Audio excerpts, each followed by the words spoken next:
The silent miracle at a midnight laundromat. I was 22, working the graveyard shift at a grease-trap diner in rural Pennsylvania, just trying to keep my head above water.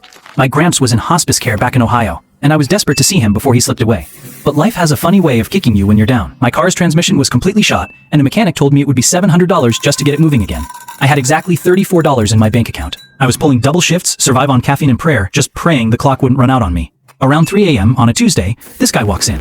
He's wearing a heavy hoodie, a low baseball cap, and he slides into the back corner booth like he's trying to disappear. I knew instantly it was Jackson Stone, the legendary quarterback who had just retired after a massive media frenzy. The guy couldn't go anywhere without being mobbed. I could see the tension in his shoulders. He just wanted a moment of peace. I didn't make a scene. I didn't ask for an autograph. I just brought him a hot cup of black coffee and a slice of our homemade cherry pie. I treated him like just another tired soul passing through in the middle of the night.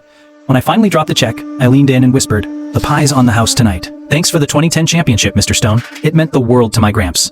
He looked up, caught my eye, and gave me this tiny, knowing smirk. He didn't say a word, just nodded once, and walked out into the pouring rain. When I went to clear the table, I found a stack of $20 bills tucked neatly under the saucer. It was exactly $1,000, with a napkin note that simply said, "Go see your Gramps. He sounds like a hell of a fan." I caught the very first bus out of town that morning. I made it to his bedside just as the sun was starting to peek over the horizon. I got to hold his hand, tell him I loved him, and stay with him.